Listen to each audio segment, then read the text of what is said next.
A young nurse named Maud arrives at a remote seaside house in England. She's here to care for Amanda, a terminally ill woman dying from stage 4 cancer. Maud hangs a crucifix on the wall of her new bedroom. This is more than just a job to her. Amanda lies in bed, her body ravaged by cancer. She was once a famous American dancer and choreographer, but those days are long gone. Now she spends her final months in this isolated house, bitter about her fate. When Maud introduces herself, Amanda's eyes are cold and distant. But what Amanda doesn't know yet is that Maud has plans for her soul. Maud is a devout Catholic, deeply committed to her faith. As she cares for Amanda, she learns something that changes everything. Amanda is an atheist who fears the emptiness of death. To Maud, this is unacceptable. She becomes convinced that God has given her a sacred mission: to save Amanda's soul before it's too late. During one of their conversations, Maud tells Amanda about the presence she sometimes feels, the Spirit of God moving through her body. Amanda watches, curious despite herself. Then Maud invites Amanda to pray with her. What happens next shocks them both.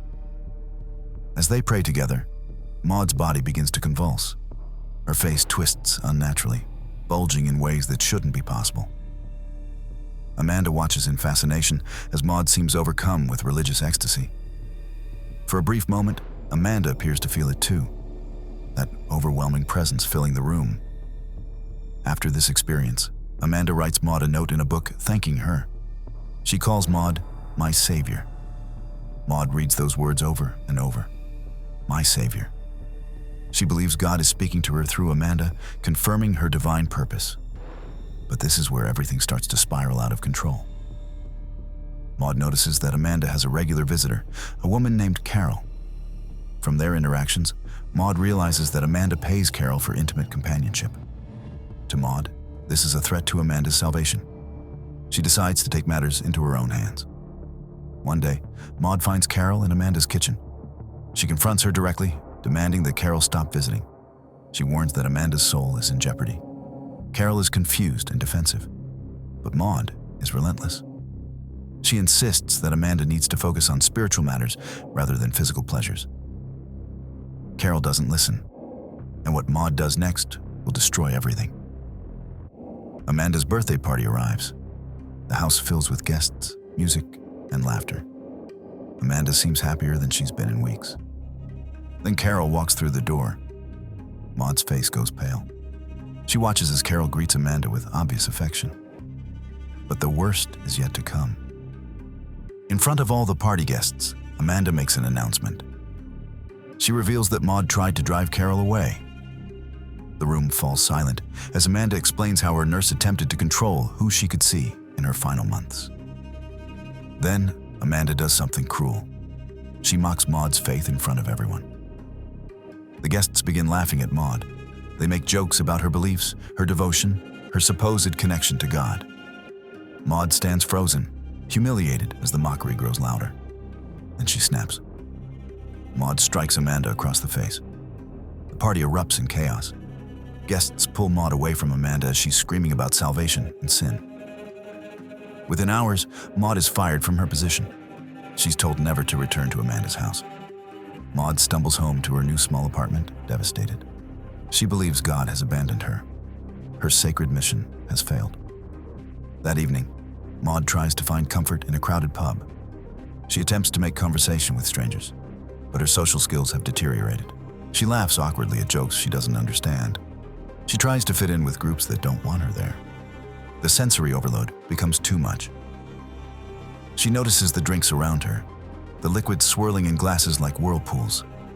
Everything spins. She needs to escape. A man approaches and offers to take her home. Desperate for any human connection, Maud agrees. But this decision will haunt her. At the man's apartment, they begin to become intimate, but Maud suddenly freezes. She's having flashbacks, violent, disturbing memories flooding her mind. We see glimpses of blood, of someone lying motionless, of Maud performing CPR with increasing desperation. Maud tells the man to stop. She says no clearly. He doesn't listen. When Maud finally leaves his apartment, she's broken. The man mocks her as she goes, mentioning that he knows about her past life. The drinking, the meaningless encounters, the person she used to be before her religious conversion. Maud walks home alone through empty streets. She's been fired from her job, violated, and reminded of the life she tried to escape.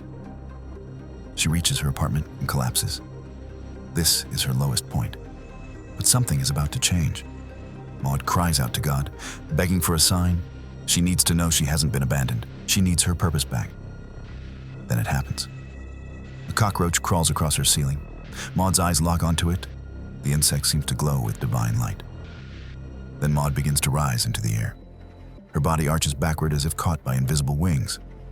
Outside her window, fireworks explode in brilliant colors. Maud experiences what she believes is a revelation. God has not abandoned her. The next morning, Maud awakens, transformed. She burns her old clothes in the sink. She fills her shoes with sharp tacks and forces her feet into them, walking through pain as an act of devotion. She believes God is calling her to complete her mission. But the methods God is suggesting terrify anyone who isn't as far gone as Maud. Maud goes for a walk and encounters Amanda's new nurse. The woman mentions that Amanda is very close to the end now. She says it kindly, just making conversation. Maud's face darkens. She becomes visibly furious. In Maud's mind, Amanda's death belongs to her. She is the one who should guide Amanda's soul to heaven. She is the savior. The thought of Amanda passing without her is unacceptable. That night, Maud kneels before a makeshift altar in her apartment. A cockroach appears again, crawling toward her shrine. A beam of light seems to emanate from it. Then Maud hears a voice, the voice she believes is God. The voice gives her one final task. If she completes it, she will transcend humanity and become an angel. Maud prepares for her mission. She mixes chemicals in her kitchen, acetone and hydrogen peroxide, creating a highly dangerous substance. She makes holy water and baptizes herself. She dresses in a makeshift religious robe and wraps rosary beads around her hands. Everything about this preparation screams danger. But Maud moves forward with absolute conviction.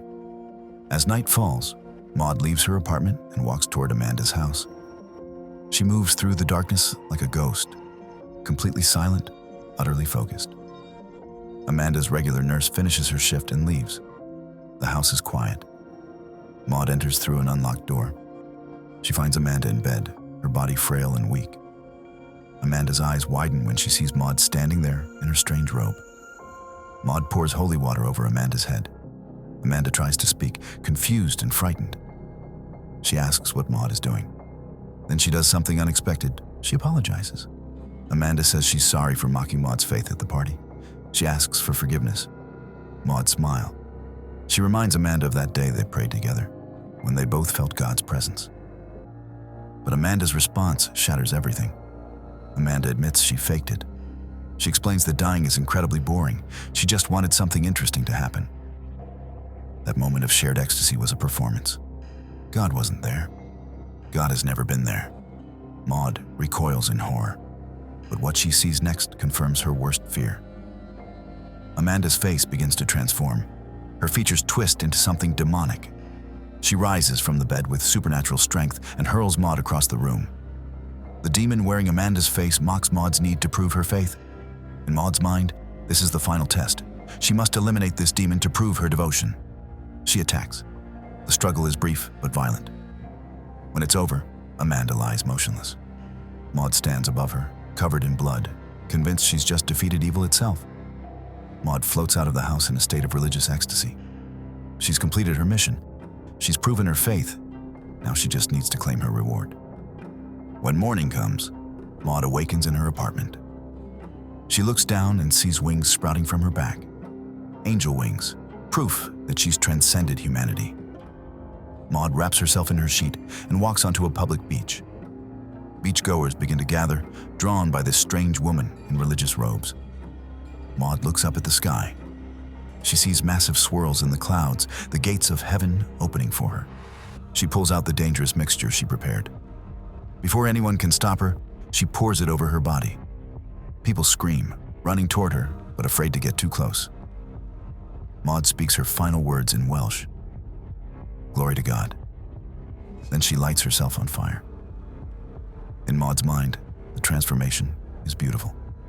Angel wings sprout from her back, glowing with divine light. The horrified onlookers fall to their knees in awe, witnessing her ascension. She looks up at the sky, radiant with grace, as she rises toward heaven. But then reality breaks through for just a moment. We see what's actually happening: a young woman screaming in agony as flames consume her body. The image holds for only a second before the screen goes black. Saint Maud is a haunting meditation on how we fail people experiencing mental health crises. If this recap intrigued you, I highly recommend watching the full film. It's a masterclass in atmospheric horror and psychological character study. What did you think of Saint Maud? Let me know in the comments below.